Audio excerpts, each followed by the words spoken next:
12 जून 2025 को अहमदाबाद में एक दुखद हादसा हुआ। एयर इंडिया की फ्लाइट जो अहमदाबाद से लंदन जा रही थी, टेक ऑफ के सिर्फ 60 सेकंड बाद क्रैश हो गई। बोइंग 7878 ड्रीमलाइनर विमान एक मेडिकल कॉलेज हॉस्टल से टकराया, जिसमें 300 से ज्यादा लोग मारे गए।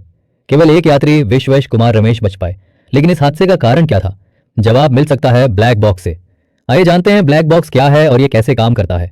ब्लैक बॉक्स, जिसे फ्लाइट रिकॉर्डर कहते हैं, विमान का सबसे जरूरी हिस्सा है। ये काला नहीं बल्कि चमकीला नारंगी होता है, ताकि दुर्घटना के बाद इसे आसानी से खोजा जा सके।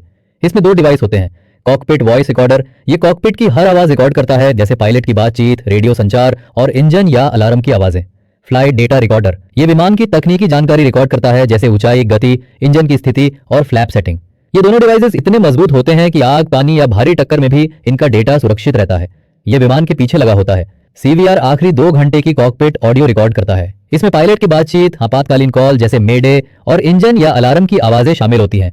एफडीआर पिछले 25 घंटे का डेटा रखता है, जिसमें विमान की ऊंचाई और गति, इंजन का प्रदर्शन, फ्लैप और लैंडिंग गियर की स्थिति, सिस्टम की चेतावनियां शामिल होती हैं।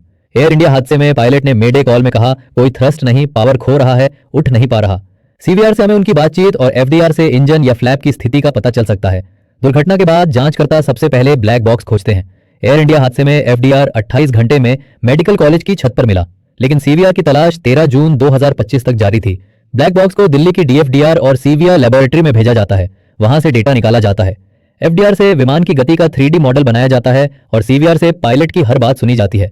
ये डेटा रडार, एटीसी रिकॉर्ड और अन्य सबूतों के साथ मिलाकर हादसे का कारण पता लगाया जाता है, जैसे क्या इंजन फेल हुआ था, या फिर फ्लैप सही नहीं थे, या ह्यूमन एरर था। एयर इंडिया फ्लाइट AI 171 की जांच में एफडीआर बहुत जरूरी है। यह बताएगा कि विमान 625 फीट की ऊंचाई से कैसे गिरा। वीडियो में दिखा कि फ्लैप शायद तैनात नहीं थे और लैंडिंग गियर नीचे था, जो असामान्य है। एफडीआर से हमें पता चलेगा कि यह यांत्रिक खराबी थी या फिर पायलट की गलती या बर्ड स्ट्राइक। सीवीआर अगर मिलता है तो पायलट की आखिरी बातचीत और कॉकपिट की आवाजें बताएगा। भारत, अमेरिका और यूके के जांचकर्ता इस डेटा का विश्लेषण कर रहे हैं, ताकि भविष्य में ऐसी दुर्घटनाएं रोकी जा सकें।